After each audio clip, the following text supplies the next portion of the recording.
बच्चों अब हम करेंगे सॉल्व 1.4। इस 1.4 के अंदर हमने इसको करना है किसके अंदर चेंज, स्टैंडर्ड फॉर्म के अंदर। बच्चों आपके पास एक रकम है 1160 जरा 10 की पावर नेगेटिव 27। हमने इसको करना है स्टैंडर्ड फॉर्म के अंदर, मतलब इसको हमने एक एक्यूरेट वैल्यू बनानी है, इसको हमने इस्तेमाल करना है, ठीक है, उसको कहते हैं स्टैंडर्ड फॉर्म। ठीक है, अब जैसे 1160 है, क्या बनेगा बच्चों, हमने इसको करना है पॉइंट के अंदर। ठीक है बच्चों, तो हम इसको लिखेंगे 1.16 10 टू रेज़ पर कितना बन जाएगा आपके पास, ये 3 बन जाएगा। 1.160 10 की पावर 3 10 की पावर नेगेटिव 27। हमने पॉइंट यहाँ पे लेके आए बच्चों, तो पॉइंट के बाद कितनी हमारे पास हिस्से है, 3 हिस्से है, तो आपके पास जो हिस्से होंगे वो 10 की पावर बन जाएंगे। क्या बन जाएंगे, 10 की पावर बन जाएंगे। अब ये है पॉजिटिव का 3, ये है नेगेटिव का 27। अगर बच्चों आपके पास जो बेस है, जो एहसास है, वो अगर बराबर है तो जो कुव्वतें होती हैं वो क्या होती हैं, जमा हो जाती हैं। एक है पॉजिटिव, एक जमा वाली है, एक है नेगेटिव, एक है मनफी वाली। तो क्या करेंगे, जो रकम बड़ी होगी उसमें से छोटे को माइनस कर देंगे, मनफी कर देंगे। तो 1.160 10 टू रेज़ पर -24।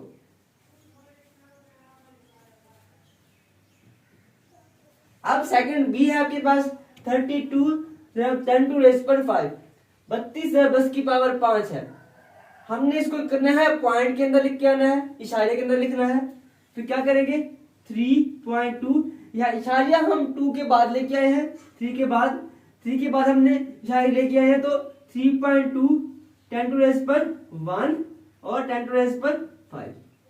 एहसास क्या है बच्चों, आपस में बराबर है एहसास, तो कुव्वतें क्या होंगी, जमा हो जाएंगी। ये भी पॉजिटिव है, वो भी पॉजिटिव है।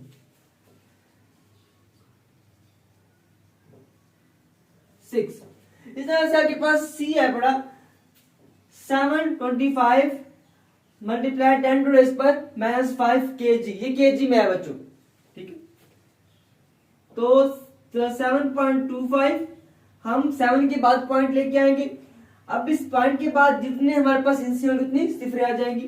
तो ये 10 की पावर क्या बनेगा, 2 10 की पावर -5। अब बच्चों जो किलो होता है, मैंने आपको लास्ट टाइम में बताया था, 1 किलो जो होता है वो बराबर होता है 10 की पावर 3 की। ठीक है, 1 किलो मतलब 1000 होता है।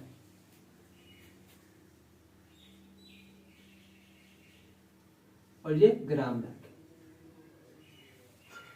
अब तो ये है पॉजिटिव, ये आपके पास है अपना नेगेटिव, ये है पॉजिटिव।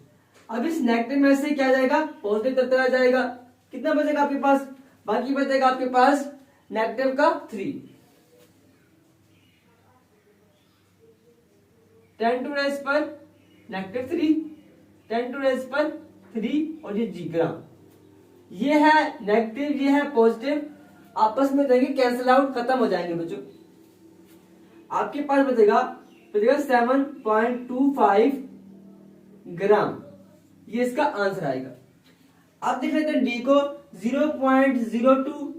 अब हमने हमारे पास जो पॉइंट है वो पहले है, 0 से पहले है, तो अब क्या करेंगे, जब हम इस पॉइंट को यहां पर लेके आएंगे, 2 के बाद लेके आएंगे, तो क्या हो जाएगा, वो माइनस में आएगा। तो ये 2 10 टू रेज़ पर आएगा -2, 10 टू रेज़ पर -8। बच्चों अब देखो एहसास बराबर है, दोनों नेगेटिव में है। अगर दोनों वैल्यूज नेगेटिव के अंदर होती हैं तो हम उनको जमा करते हैं, ऐड करते होते हैं। -10। तो ये था बच्चों आपका 1.4। उम्मीद करता हूं आपको इसकी समझ आ चुकी होगी।